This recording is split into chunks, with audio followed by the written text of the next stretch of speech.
अस्सलाम वालेकुम रहमतुल्लाहि व बरकातहू। जी मैं हूं Mohammad Hasan Iqbal. Welcome to my channel doctor biology. तो आज हम जिस टॉपिक पर आपके लिए नई वीडियो लेकर आए हैं उसका नाम है एंजाइम्स। एंजाइम्स क्या होते हैं, उनकी इंट्रोडक्शन के हवाले से, उनकी वजाहत के हवाले से, काम के हवाले से और उसकी टाइप्स जो हैं ये सारी डिस्कस करते हैं। तो वक्त को ज़्यादा किए बगैर ही हम बढ़ते हैं आज की अपनी वीडियो की तरफ।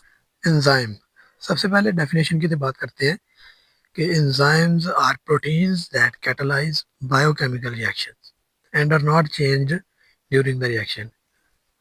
डेफिनेशन में ये है कि एंजाइम्स ऐसी चीज़ें होती हैं जो प्रोटीन की बनी होती हैं या प्रोटीन्स होती हैं और ये कैटालाइज करती हैं बायोकेमिकल रिएक्शंस को।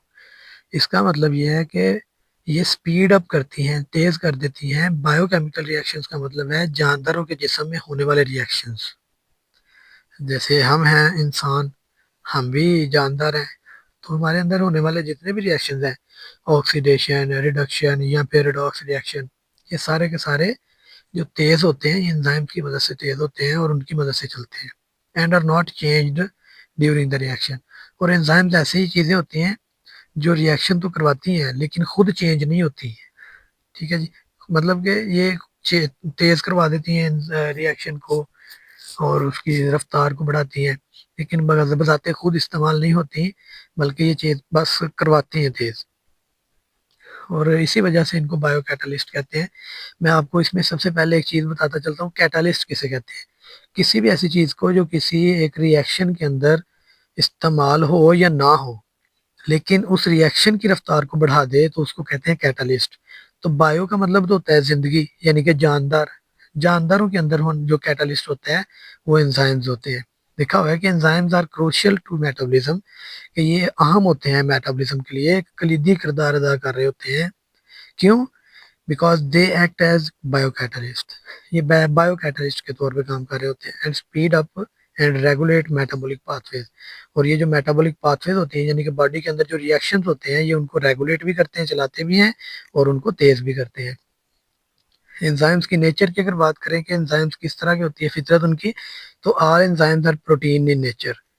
ये प्रोटीन्स होती हैं। मैं बताता चलता हूँ आपको कि सबस्ट्रेट और प्रोडक्ट्स। बेटे, सबस्ट्रेट वो चीज़ें हैं जिनके ऊपर एंजाइम्स असरअंदाज होते हैं। ये लिखा हुआ था molecules at which enzymes act are called substrates. यानी कि मिसाल के तौर पर एक चीज़ हम निवाला खाते हैं, उस निवाले को एंजाइम्स ने हजम करना है, टूट कर उस निवाले ने टूट कर छोटे छोटे पीसेस में कन्वर्ट होना है। अब वो जो निवाला है वो सबस्ट्रेट है और एंजाइम्स ने उसके ऊपर डाइजेस्ट करना है, एक्ट करना है अपना, उसको डाइजेस्ट करके फिर छोटे छोटे पीसेस में कन्वर्ट करना है। वो छोटे छोटे पीसेस जो हैं वो प्रोडक्ट्स हैं। इसी तरह से देखें कि लिखा हुआ मैंने कि an enzyme converts them into different molecules called products. और उसके नतीजे में जो बनने वाली नई चीज़ होगी वो प्रोडक्ट्स होंगे। इसी चीज़ को मैं डिटेल में और डायग्रामेटिकली भी आपको समझाऊंगा इंशाल्लाह। हमारा जो नेक्स्ट, बल्कि हमारा एक टॉपिक होगा इसी चैप्टर का, मैकेनिज्म ऑफ एंजाइम एक्शन, जिसमें हम लॉक एंड की मॉडल भी पढ़ेंगे और इंड्यूस्ड फिट मॉडल भी। टाइप्स की बात करें तो इसके काम करने की जगह के लिहाज से दो टाइप्स होती हैं, एक होती है इंट्रा सेलुलर, दूसरी होती है एक्स्ट्रा सेलुलर। सबसे पहले बात करते हैं इंट्रा सेलुलर एंजाइम्स की। तो ऐसे एंजाइम्स जो सेल के अंदर जाके काम करते हैं, ऐसे एंजाइम्स को हम नाम देते हैं इंट्रा सेलुलर एंजाइम्स। इसकी मिसाल दी हुई है ग्लाइकोलाइसिस के ऐसे एंजाइम्स जो वर्किंग कर रहे होते हैं साइटोप्लाज्म में। साइटोप्लाज्म सेल के अंदर वाले एरिया ही होता है, तो ऐसे एंजाइम्स इंट्रा सेलुलर हैं। एक्स्ट्रा सेलुलर एंजाइम्स में मिसाल आती है पेप्सिन एंजाइम की, जो कि सेल के अंदर काम नहीं जाके कर रहा होता, बल्कि हमारे मैदे के अंदर ही काम कर रहा होता है, खाली जगह जहाँ पर होती है स्टमक कैविटी जिसको कहते हैं। पेप्सिन एंजाइम ये ऐसा एंजाइम है जो प्रोटीन को डाइजेस्ट करते हैं। मिसालें दी हुई हैं कुछ कि protease, lipase, pepsin, amylase. Protease ऐसा एंजाइम है जो प्रोटीन्स को डाइजेस्ट करता है, हजम करता है, तोड़ फोड़ करता है। लाइपेज लिपिड्स को करता है। पेप्सिन भी प्रोटीन्स को ही करता है।